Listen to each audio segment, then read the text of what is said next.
আপনার সন্তানদেরকে আজকে স্কুলে পাঠাচ্ছেন, কি লেখাপড়া হয় জানেন? আজকে সন্তানদের একটা ফেসবুকে ভিডিও দেখলাম, লেখাপড়া হচ্ছে কি তরকারি রান্না কিভাবে শিখতে হয়, কিভাবে ঘুমাতে হয় তোমরা জানো, কাঁথা কিভাবে গোছাতে হয় জানো।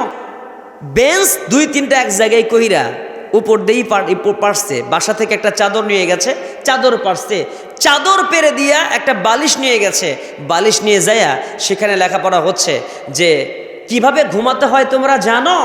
একটা মেয়ে ঘুমিয়ে যাচ্ছে, ঘুমিয়ে গেল, ঘুম থেকে উঠতে হয় কেমনে, হাত দুইটা উপর দিকে তুললো, হা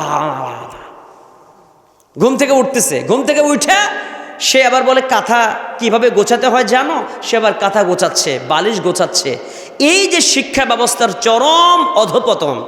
আর ওইদিকে যখন আমেরিকা, ব্রিটেন, উন্নত বিশ্ব লেখাপড়া করাচ্ছে, সফটওয়্যার আবিষ্কার করছে, যখন তারা twinkle twinkle little star how I wonder what you are, যখন তারা আকাশ নিয়ে গবেষণা করছে, যখন চন্দ্র নিয়ে গবেষণা করছে, যখন মহাকাশ নিয়ে গবেষণা করে, তখন আমাদের দেশের ছেলে পেলে কাঁথা নিয়ে কম্বল নিয়ে স্কুলে লেখাপড়ার জন্য যায়।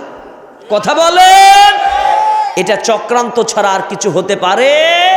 এটা মারাত্মক রকমের চক্রান্ত। ইসলাম থেকে দূরে সরানো, শিক্ষা, প্রকৃত শিক্ষা থেকে মুসলমানদেরকে দূরে সরানো ছাড়া আর কিছু না। আর নিয়ে যায় কি আলু, বাগুন, পটল, তরি তরকারি। মনে হয় স্কুল যেন একটা খেলার মাঠ, স্কুল যেন হয়ে গেছে একটা আলু ভর্তার শেখার জায়গা। কথা কয় না? ওটা কি আলু ভর্তা শেখার দরকার আছে?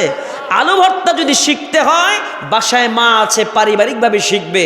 আলু ভর্তা যদি শিখতে হয়, তরকারি রান্না কীভাবে শিখতে হয়, এটা কি স্কুলে শিক্ষা প্রতিষ্ঠানের দরকার আছে? এই সিলেবাসগুলো কে করে? আমার মনে হয় পাগলের মাথা খারাপ। পাগলের কি খারাপ? পাগলেরই মাথা খারাপ হয়ে গেছে। এই শিক্ষা সিলেবাস যারা তৈরি করছে, এই জাতিকে চরমভাবে শিক্ষা থেকে দূরে রাখার জন্য আমি মনে করি যে এই বাংলাদেশ নয়, এর আগেও এরকম সিলেবাস তৈরি করেছিল, নাম ফেরাউন। নাম কি? ফেরাউনের শিক্ষা ব্যবস্থা কি? যে শিক্ষা থাকার দরকার নাই, শিক্ষাকে উঠায় দাও। শিক্ষা যদি না উঠাও, তাহলে এই সমাজে যখন মুসা দ্বীনের পক্ষে কথা বলবে, তো আমি ফেরাউন, আমি যখন এই পৃথিবীতে আনা রব্বুকুমুল আলা বলবো, আমি বড় রব বলবো, মূর্খ ছাড়া একটাও আমার স্বীকার করবে না। কথা কয় না কেন?